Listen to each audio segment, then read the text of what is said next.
So tonight, we're going to kind of just quickly move along because we have a lot packed in for just one evening service. Tonight we have a special service planned. This week our country celebrates its 30th anniversary of National Coming Out Day.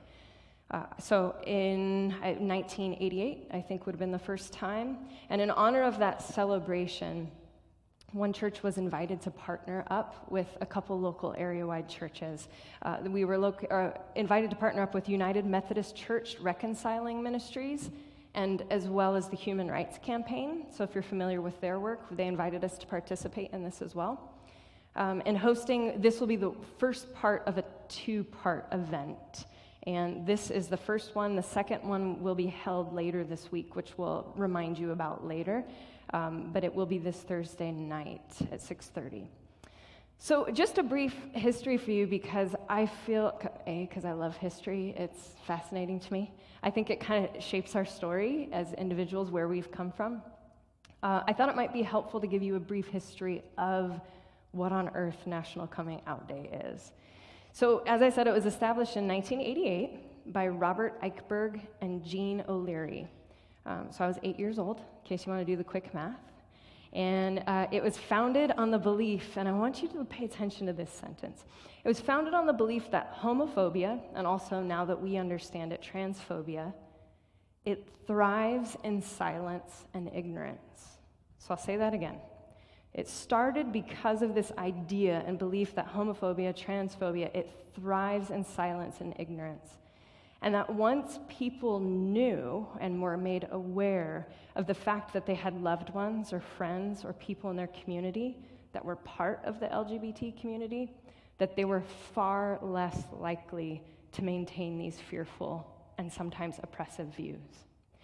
I thought that was interesting because as someone who years ago was nudged to participate in National Coming Out Day, and honestly I wasn't ready to come out at that time, I thought that coming out was strictly just for the person.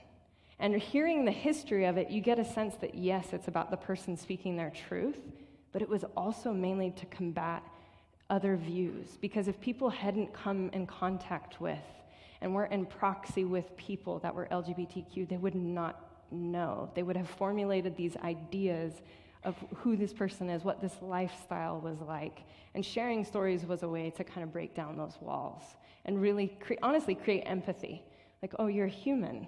You're human. You're not just this label. You're a human being. And now I can resonate and understand. And Robert Eichberg said in 1993, most people think they don't know anyone gay or lesbian, and in fact, everyone does.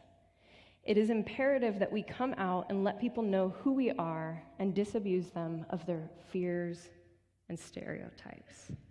So once again, it was a way to say, hey, people have these fears and these ideas and these stereotypes based around this, and it's time that we share stories so people can be educated. And I think this applies to a lot in society right now, a lot. That we have so many divisive, polarizing views, and oftentimes it's really just a matter of sitting down with someone that has that other view to humanize them rather than dehumanize them. And many of you in this room, I think, resonate with those words, that maybe you didn't agree with someone that was gay or transgender, you didn't agree with that lifestyle, or maybe it was confusing or unclear, and then all it took was someone that came out to you for you to get this sense of, wait a minute, what do I believe now? And we've talked about this as a staff before, that often if you're a church that's LGBTQ affirming, that's usually the marker, if you will, to being a progressive church. That's sort of like, oh, if they're affirming, chances are this is how they view Scripture. If they're affirming, chances are this is how they view God. So it's interesting that I don't know why that's happened, but that's kind of piggybacked a movement of progressive Christianity.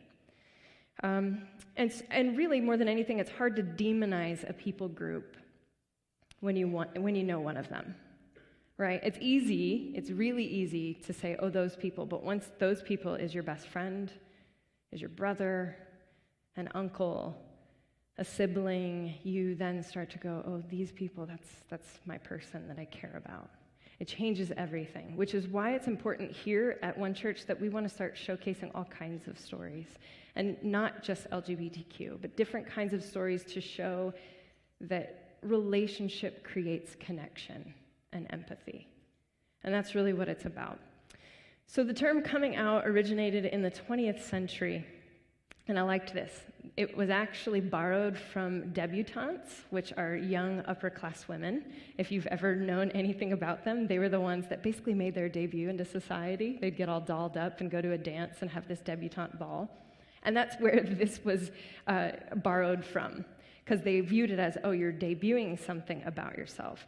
But then they made a mixed metaphor of that phrase with the phrase that so many of us are familiar with, the skeleton in the closet.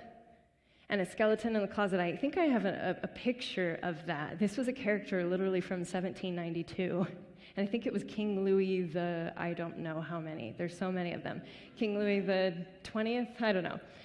And this was sort of that depiction that this phrase came about, this skeleton in your closet, because it was something that was dirty. It was something you didn't want to have anyone know about. It was a shameful secret. And so they married these two phrases as coming out of the closet. And that's sort of where this phrase came from, that it was this big reveal of something that you had been hiding. And I want it to be said that while many of you in this room don't know what it's like to walk maybe the path of being LGBTQ, I will say many of us know what it's like to have a skeleton in our closet. And I know some would disagree with me on this. I think most of us have a coming out story. Maybe it's not the same as being gay or lesbian or bisexual or transgender, but there are often times when we're faced with life of having to own your truth. We're faced with something that forces us to be honest, that forces us to come clean about something. And I'll admit that many of us have that coming out story of our own. The time you have to kind of admit your undeniable truth. And I'll never forget the first time I came out. And I'll be honest, it was to myself first. And I think most people don't realize that, but it's true. Because I think in order to share your story, you have to own your story. And I had to own mine first, as did many of you and those that might be watching on live stream. We basically had to go through this journey of owning your undeniable truth. So this is the power of storytelling, and this is why we're doing what we're doing tonight. Many churches use the phrase, all are welcome. And I gotta be honest, sadly, unfortunately, that's not always the case when it comes to LGBTQ people in that community. Which is why, I'm sorry, straight folks, you might get so tired of hearing it, that we say it's safe and inclusive. I think it's because we forget that we are so safe and inclusive, but that so many places aren't. And we forget, this place is honestly a godsend to myself and so many. And we forget that. Roughly 4% of the population considers themselves LGBTQ. And while we're a rather small minority, I'm going to say we're a loud and colorful minority, especially you gay men. They're like, girl, see? And when you look at it that way, that's a lot of people. It's 10 million people. 4% is easy to go, oh, that's such a small minority. We're talking 10 million people.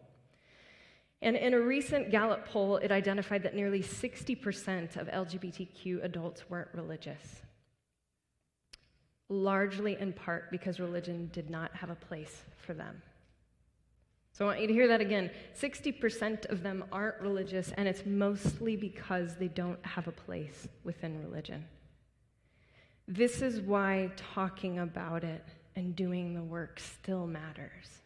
This is why it still matters. And it made me realize that there's still so much work to do, friends.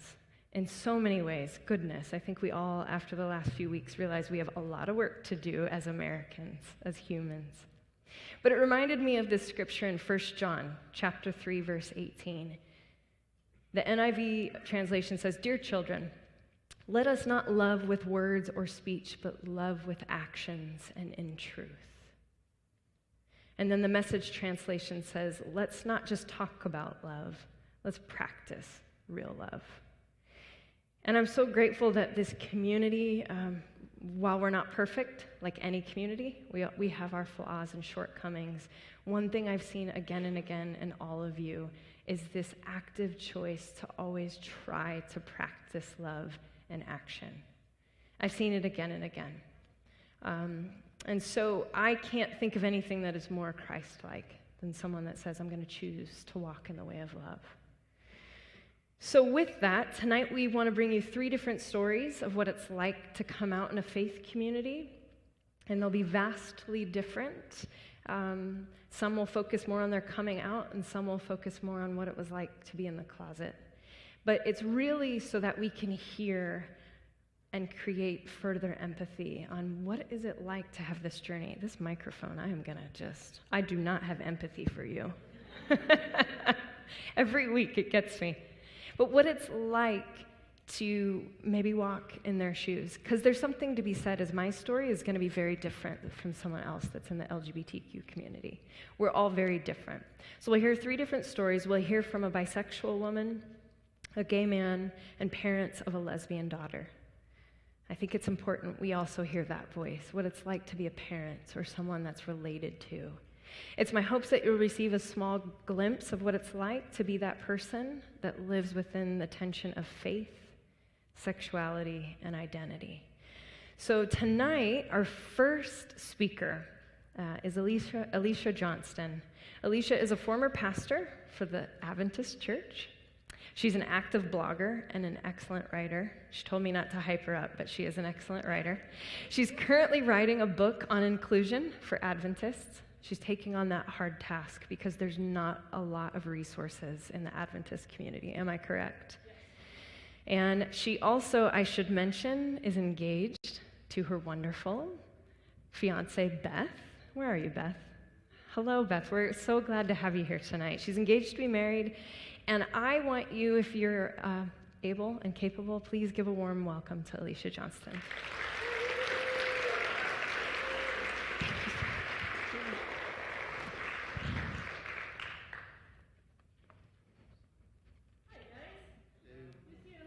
I'm going to jump right in. So I was a pastor in a very conservative denomination, the Seventh-day Adventist Church. Anyone familiar? Seventh-day Adventist Church? A little bit? Yeah? Woo-hoo? Anybody know what Pathfinders is or anything? Probably not. Okay. Anyways, so the Adventist Church is this very close, it's not just a religious experience, it's a cultural experience. A Facebook friend of mine recently asked, say something that's Adventist that I can use for a crossword puzzle. And I think last I looked, she had 200 responses with multiple words, right? It's a school system. It's in everything. There's a school system. There's churches. You can work for the denomination your whole life. You cannot know anyone who's Adventist for your whole life. You cannot know anyone who knows anyone who's not Adventist for your whole life. It's a thing. And I think one of the things I realized in reflection about what it's like to be in that church is that, or a church, or any kind of a social group, is that we think of the things we need to survive. And the first things that come to mind, food, water, shelter. But what we don't realize sometimes as social creatures is that one of the most important things we need to survive is other people, is a group of people who love us and care about us, and sometimes who help us get food, water, shelter, but sometimes just who help us know how to live life and what it looks like to live a good life, a good and meaningful life.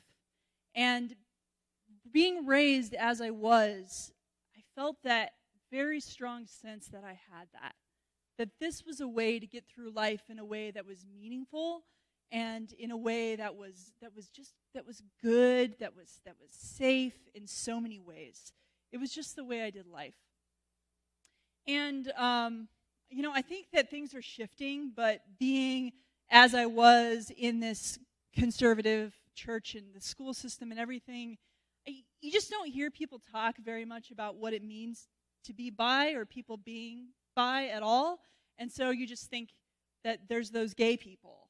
And being attracted to guys, I knew I wasn't gay, and being in this conservative religious system, and being a woman, I learned sexual repression really well. So just the whole thing just didn't click with me for a long time.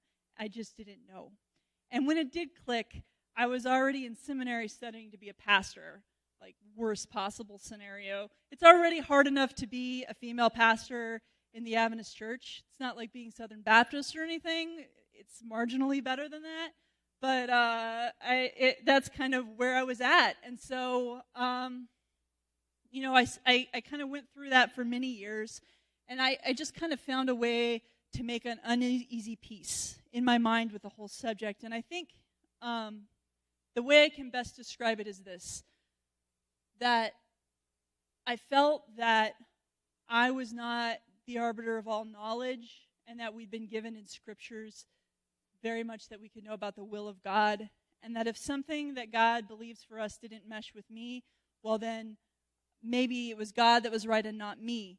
And yet, on the other hand, I was told and believed that God is good and that God is loving, and that following God, like the Bible isn't neutral on what it means to follow God either. It's supposed to be an abundant life, a good life, a rich life, a meaningful life, even if it's a difficult life that demands sacrifice, right?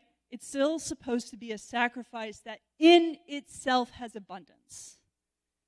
And yet, I knew that this is not what LGBT people were experiencing in the church, right? So there was this disconnect in my brain, and I just kind of made this uneasy peace with it, largely just ignoring it, until a day that I know meant a lot to a lot of us and was very difficult for a lot of us, which was the Orlando shooting.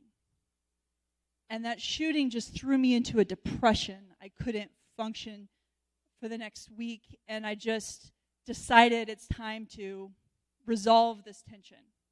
Okay, so because I don't have a lot of time, I want to tell you my whole story, but I can't. I'm going to fast forward a little bit because that process of resolving that tension took quite a while. It involved a lot of study, and eventually my mind began to shift, and I realized that these people who were writing these theology telling me what God said didn't actually understand who LGBT people were at all, and were literally applying verses about shrine prostitutes and like Roman orgies to LGBT people. And the more I understood what the verse said, the more I was like, wait, this doesn't fit.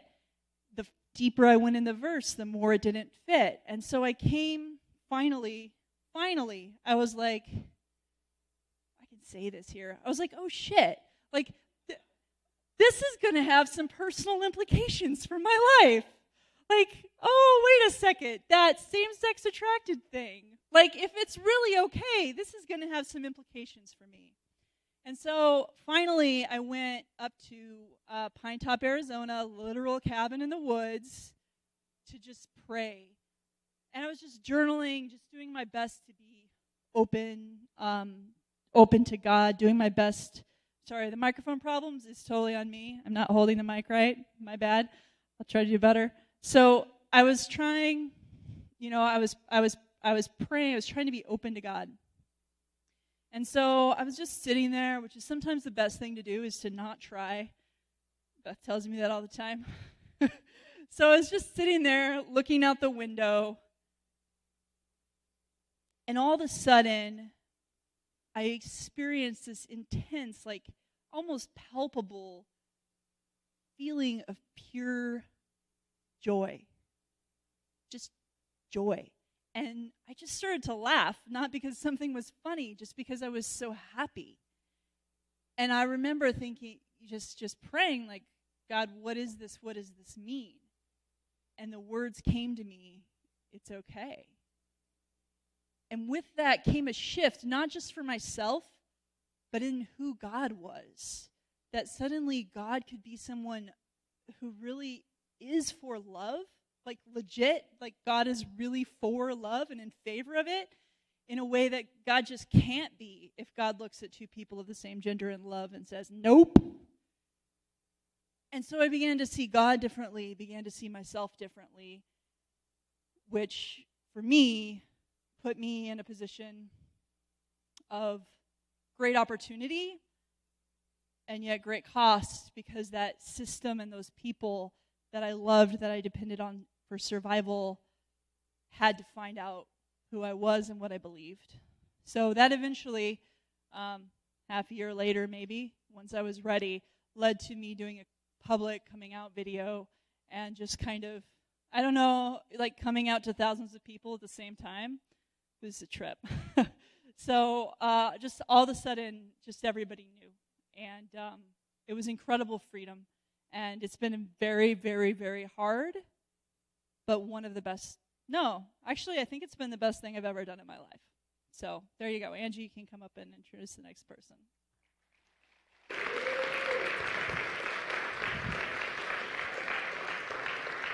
I shouldn't tell you this now, but you had a couple of minutes left. Oh, wait. She's like, and then this one time? Alicia, thank you so much for sharing your story. I appreciate that.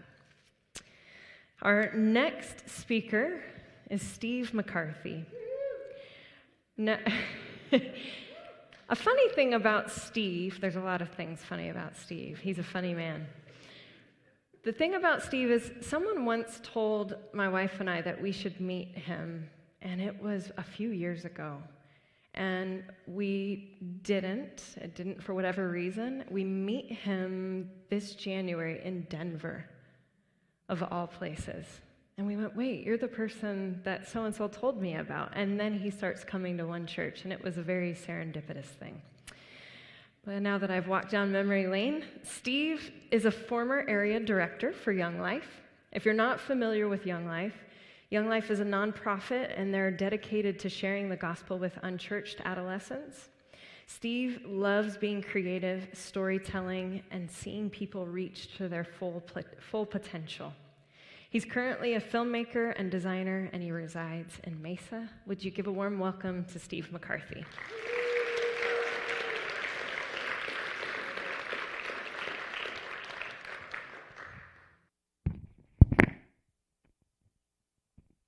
So, wow, that is loud. So a few years ago, I was standing on the stage of a Young Life camp in Southern California. I just finished a week of speaking to middle school students. And so there's a couple hundred middle school students. They're trudging, like actually mobbing out of the room. And one of the veteran Young Life staff people comes up to me and he says, hey, listen, you were amazing. It was so good. Hey, just one piece of feedback. I didn't feel like we really got to know you. And my heart sank, not because I can't take criticism, but because I agreed with them. I knew that they hadn't really gotten to know me. See, in Young Life, there is a ton of storytelling that happens. We tell stories about Jesus. We would tell stories about our personal lives. And for adolescents, hearing stories of love, of those first crushes, those are always so popular. And I didn't have any of those stories. Well, I did have one of those stories, but it wasn't the kind of thing that I would tell at a Young Life camp. When I was 14 years old, I walked into a bowling alley with some friends, and I heard a laugh from a few lanes over, and I turned and I looked, and there was another boy about my age, and I was totally just taken by him. And I loved his smile and his laugh. And I went home that night, and I was so confused. See, I grew up in a fundamentalist church. We didn't talk about homosexuality. I didn't know what that was. And so I was confused. I was like, what is going on? What am I experiencing right now? And it was in high school that I began to learn. In high school, I started being exposed to broader Christian thought and ideas. And this confusion that I had about my sexuality became a panic as I wondered, oh gosh, what does this mean? Can I change this? What do I do with this? Did I do something wrong? And that panic gave way to fear and terror. I remember the very first word that I ever associated with gay people was monsters. I remember sitting in church and hearing preachers talk about this. I remember after 9/11 happened during my senior year, hearing people on TV saying that the LGBT community had caused 9/11 to happen because America was starting to accept them. And all of that drove home one message to me, and the message was this: hide. Do not let anybody know. never talk about this because you are not safe here. It was also during high school when I first had the thought that maybe I should take my own life. And that was a thought that stuck with me for a long time. It was this constant voice in the back of my head that no one would accept you if they really knew who you were. No one would love you if they really knew who you were. And maybe you're better off dead. It was also in high school that I got involved with Young Life. And Young Life for me was an escape from all of these emotions that I was going through. Young Life was a place where I could go and have fun and make friends. And it was also a place where I made meaningful connections with other adults. And so after I graduated from high school, I decided to become a Young Life leader. And I absolutely loved it. I was really good at it. I met so many amazing people through that organization. And so I was kind of living this paradox in that on the outside, my life looked great. I had a ton of friends. We were constantly going on trips together, all that sort of thing. But it was in like the quiet moments after I would get home, sitting in my room, that voice would come back, say no one would love you if they really knew who you were. And the thing about keeping this kind of secret in is eventually it just blows up inside of you. And I reached a point when I was 20 years old where I was like, I can't do this anymore. I remember sitting down with my best friend Jeff on the top landing of our apartment and trying to figure out how to say the words, what words I should say, and finally telling him, convinced that I was putting this friendship in jeopardy, convinced that my Christian friend could reject me in that moment. And he didn't. He sat there and he cried with me. He said that I love you. And a year after that, 2 years after that, I was the best man in his wedding. He's still my best friend today. And so I had these initial moments of Jeff and several other friends who were accepting me and saying, hey, we love you. My parents loved me through that process. And then after that initial coming out of telling maybe a dozen people, I was like, all right, time to button this thing down. Don't tell anybody else. And I figured I would trade any sort of love life that I might have in the future. I'll trade that for ministry. And so I just dove headfirst into ministry. I was working constantly, planning Bible studies, speaking, all sorts of things. And then several years into that, one of the students that I was really close with committed suicide. And it was an event that totally rocked my world. It messed me up so bad. I was angry at God. I was angry at the world as a whole. And for the very first time in my life, I decided to take a hard look at this theology that I'd been handed on all sorts of things. And eventually started to think about, have I been right about sexuality, about what the Bible says? And so I started digging into it. I discovered that the verses I'd been given on it were not nearly as clear as I'd initially been told. But more so than that, it was looking at the fruit in my own life. Young Life, one of the core verses that they talk about is John 10:10, where Jesus says, I have come that you might have life and life to the full. Another way to say that is, I've come that you might have life, an abundant life. And so I had to ask, was I experiencing an abundant life?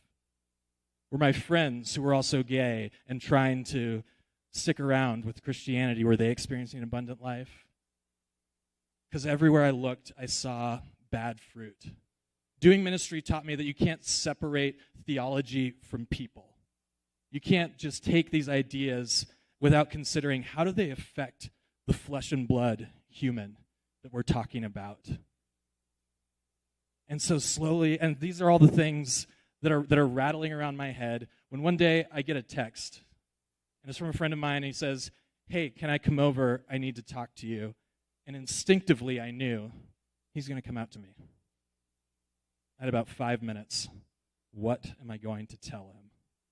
Is there any part of me left that believes that this might be wrong? And I realized then that I couldn't ask anyone else to go through what I had been through. I couldn't ask anyone else to suffer the way that I felt like I had been suffering. I couldn't put anyone else on a path that might lead to their death. So he came over, told me that he was bi, said, I love you, and I'm proud of you, and that was it. And so for me, at that point, I was still super scared about leaving Young Life, about leaving this job that I had loved, about what the implications might be for my community, for the rest of my friendships who still didn't know that I was gay. But as the years went on, not too many years, year and a half went on, many years, I started having panic attacks, which was new for me and super scary. I continued to just live in fear of what would happen if people found out. And I realized the writing was on the wall, that I couldn't keep living this way. It wasn't sustainable at all. And so, once again, as a 30-something adult, began the coming out process again. And so, began telling other people. And once again, all those same old fears came up when you're sitting across from somebody at a bar or a coffee shop, and you're like, man, I just really wish they would provide a good transition point right now. Like, could someone just be like, so, dudes? Like, that would be great.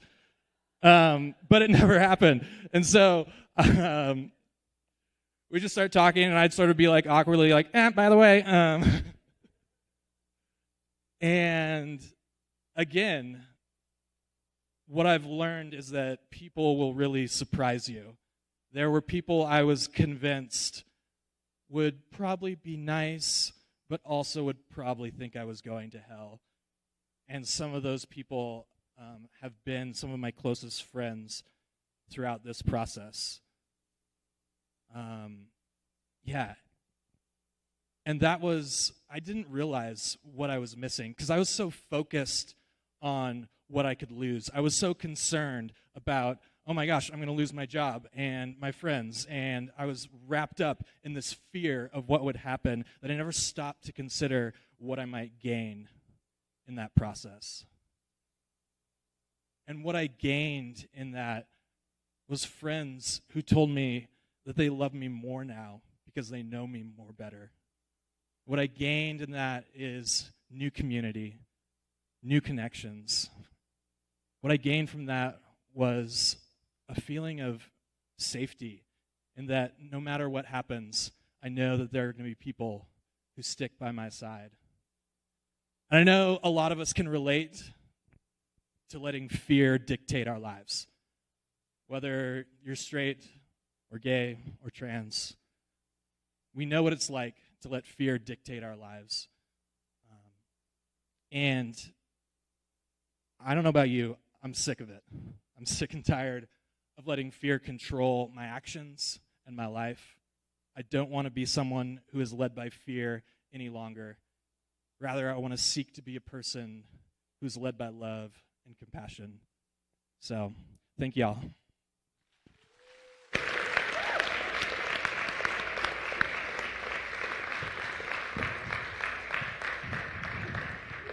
Steve, my friend, you can tell he used to do a lot of speaking, yeah?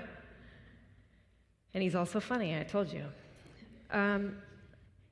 It's amazing what he's saying that does weave in so much to just the core of humanity. That everyone knows what that's like to wrestle with fear. And everyone knows what that's like to be tied up in that and let that dictate their lives. And I'm grateful that he, along with so many others, are choosing to actively step out of that and into wholeness. A lot of times we're carrying around, this is an idea that I've been thinking about for a long time, that biblical narrative of old wineskins. And if you've been raised with hearing the Bible story, there's these old wineskins and new wineskins, and you start putting new wine in the old wineskin, and it eventually stretches and it breaks. And I feel like sometimes that's what we're doing with carrying around old ideas of theology, old ideas of self, our old fear, and we're hanging it in this old wineskin, expecting it to still fit in the same container, and it can't. It can't. It's time for growth. And we think letting that go is fearful, but instead there's something new, a new container waiting for you. So our next guests tonight, I'm honored to have them both be a part of this. Tiffany and Brad Cloud. Tiffany and Brad both grew up in Arizona. They have 3 kids. They've been married for 27 years. If you need some maybe advice on marriage, ask them, or don't, depending. Brad, I hear, doesn't really like his title to be introduced much, so I won't put you on the spot, but I know you work in technology. You're a very smart individual. You were about to say yes. Gotcha. You are. And Tiffany is a real estate agent. They are here to share on behalf of their story of what it's like to be the parents walking alongside this journey. Would you guys welcome Tiffany and Brad Cloud?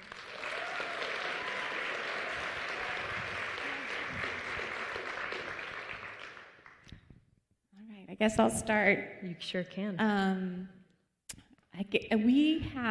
and I grew up in Arizona, and we grew up in evangelical, fundamental type church upbringings, like a lot of people did.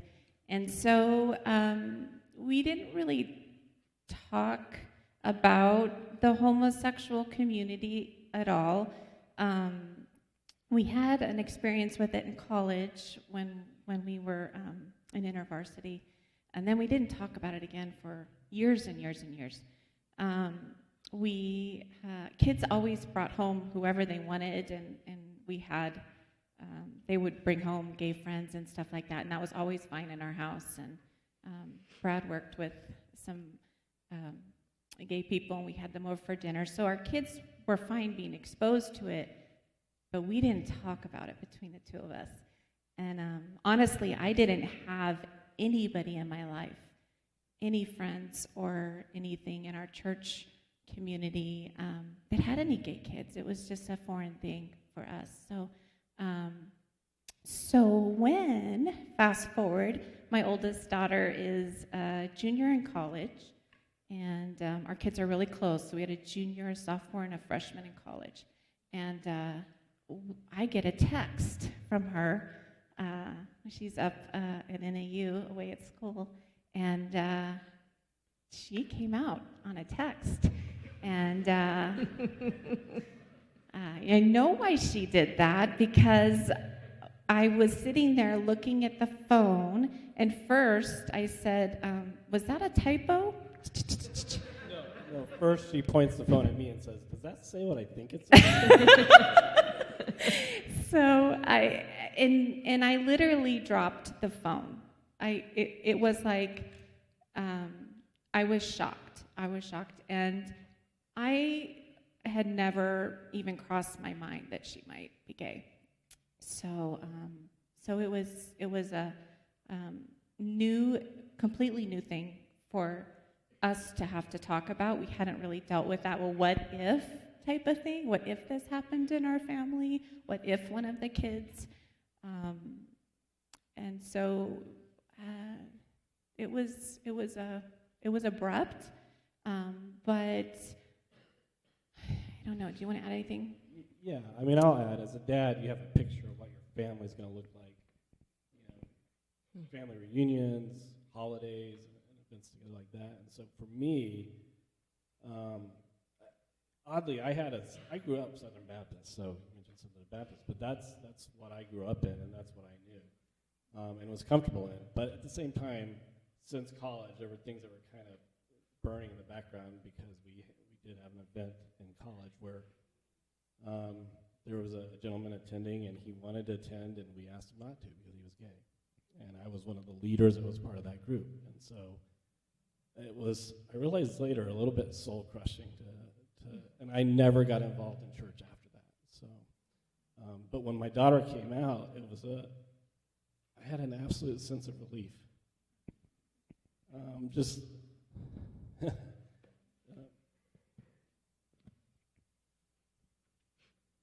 just knowing that she was going to find love, that there was a path to that, because up until then, she had not dated in the same way that, we did. I mean, we kind of attribute it to younger kids nowadays don't date in the same way. It's not as much. And so it didn't seem like anything was odd or wrong, but you as a dad want for your kids to be able to share what we share, our ups, our downs, and all of that. And for the first time, suddenly it clicked, and it made sense. It's like, she's going to be all right. Even though there was nothing wrong before that. So, anyways. Yeah, it was such a relief that we were together when that happened, because I was in shock, and he just said, I know this sounds crazy, but I am relieved. She has seemed like she's been really lonely, and she had actually done a semester abroad the year before, and had come back from that, and did you see any guys? Did you date anybody? Did you go out with anyone? And she says no, and I said, oh, okay, and I would say it's not quite accurate to say she seemed lonely, but it just wasn't those deep connections, right? Right. And the friend, and she had lots of friends. Yeah, but never like that love interest type thing, and you worry, and you're like, will that ever happen? Yeah. So she had just told me. She said, "You know what, Mom? I think she wanted me to stop asking." She said, I don't need anybody. I'm just fine being by myself. And I was like, really? And she said, yeah, I'm just going to be by myself. I don't need to get married. I don't need a boyfriend. I don't need to do any of that stuff. In her heart, she had just decided, that she was going to just be alone for the rest of her life. And so, we had picked up on that, and we weren't super happy with that, but you gonna, your heart breaks. I mean, it really does. So because she's a very affectionate, loving person, and so we just we struggled with that a little bit. So I don't know. Fast forward, after I get over my shock, we call her back and we talk with her and we tell her that we love her, and that we're going to figure this out. We don't know what we're doing. Please be patient with us, but we will figure this out. And then I hang up the phone, and my first thought is they aren't going to let her be a Christian anymore. And my heart just sunk, because I knew that we would figure it out, but our daughter had been raised in this amazing church community her whole life. And I knew that was going to end. I knew that there was going to be a lot of people, most people, that were not going to ever view her the same again and not allow her to be part of their community. So that was really hard. And we weren't really allowed to tell people for a little while, so we kind of had some months to prep. And I'm going to tell you what, I spent a lot of time on the internet because I didn't have anybody in my life. I didn't have girlfriends or family members really close by that I could talk to about that. And we had done that with everything else in our life. If somebody's got problems with grades or whatever, you just find another mom in the church that's been through that, and you say, hey. Except for this. No one you can talk to in the normal church. Yeah, no one. So I found some groups on Facebook for moms of gay kids, and I just plugged myself in there and learned from those women and resources and books, and I have not read so many books that in the last 2 years than I've ever read nonfiction books. So we kind of had, just had to dive in and figure a lot of it out on our own. And our daughter has been great. She's been very patient with us. She's traveled with us, and we've been able to talk so much more about it. She is so much more herself than she used to be. She's relaxed. She's beautiful. She can just be herself, and as a parent, it's so lovely to see. to see that. So, yeah. Tiffany, you mentioned briefly about, because I think it's important in case there's people watching online now or later on YouTube, there's going to be parents that are watching that aren't quite sure how to navigate this with their child. Do you have a few things you could say off the top of your head, or some of those groups or resources that you found helpful? Yeah, for me, the two main ones were Freed Hearts. It's a Facebook group for moms, and the other one was Serendipity. And it's moms only, and they are pretty strict when they interview you, and they want to make sure that it's a safe place for everybody, so you kind of have to go through some steps and some processes. But it was amazing. It was a God save for me, honestly, because you have a safe place to say, I'm new, I don't understand what all this means, or you know what, I think I just totally messed this up. This is what happened, and what should I do? And sharing books and resources and YouTube videos and pictures of our kids when they get married, because we can't post it to our normal Facebook group. And so that was the Freed Hearts and Serendipity.com was what I That's wonderful. got plugged into. I think we talked about this a little bit before, but I think as a child that's in the LGBTQ community, I've seen this happen where you can forget that when you come out to your parents, and once you become open and out, you really cause your parents to have their own coming out journey. Because even though they aren't the one that's LGBTQ, they're now the ones that has to say to the family, to the rest of your friends, to your church, you have to then say, hey, this is who my kid is. Which forces you to start telling that, which also then creates this, well, what do you think about it? And that's what starts to happen, is people then want to know. You probably get multiple reactions. And so it really causes your own dark night of the soul, if you will. There was a quote that I found I thought was really pertinent to this, that it says, no one has searched God, the Word of God, or themselves more than the gay Christian or their mother. Absolutely. And that's not to say the rest of you have not. I want to make that known. I know so many of you have wrestled with God and the Word.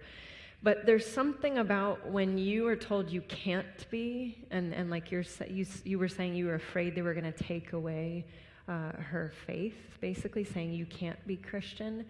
When you're faced with that, you dive in harder. And when people were quoting, for myself personally, scriptures at me, I dove in harder. And I went, I'm going to memorize those scriptures in, out. I'm going to be able to explain them. Because I need to know, am I okay with God? That was really at the end of the day. I wanted to know, was I okay with God? And then the number 2 thing was, am I okay with my tribe? And I quickly learned I wasn't, but that I was with God. So what I want to leave this last question with is knowing that there's a lot of wrestling that because of this, it catapults you into a wrestling of your own spirituality. How has your daughter coming out affected or changed your faith in God? And you can be as honest or not as you'd like. For us both, it reignited our faith.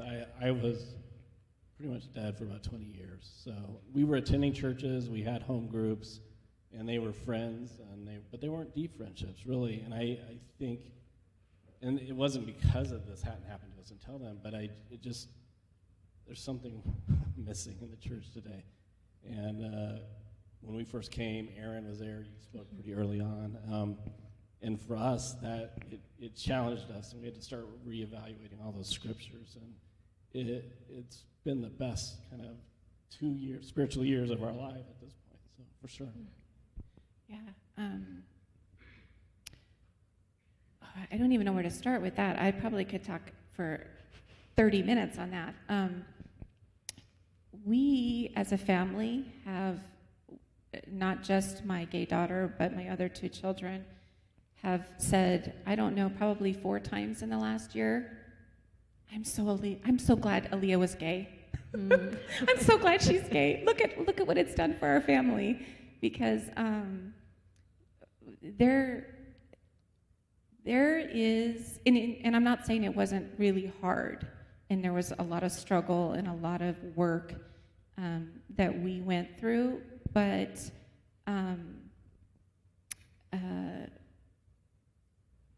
I guess I always, in Hebrews, where I think Paul's talking, Hebrews 12, where he says, when you're running the race, don't be concerned with all the people around you.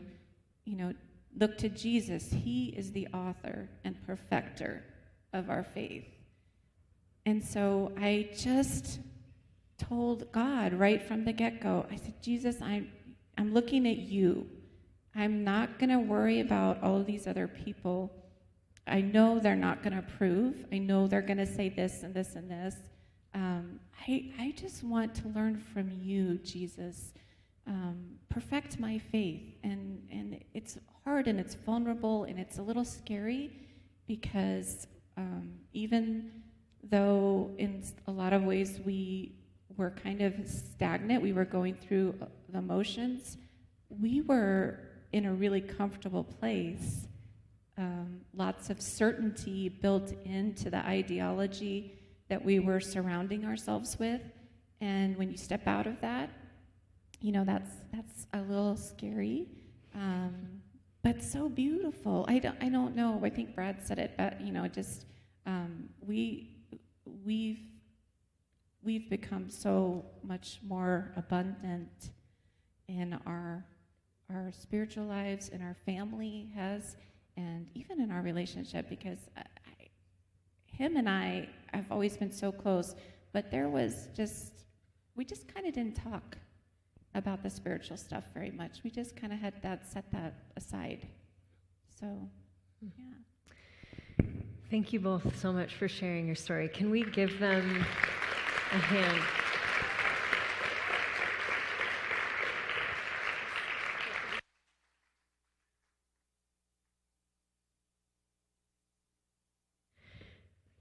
Did any of you pay attention, and this purely was 100% coincidental, that all 3 stories use the word abundant?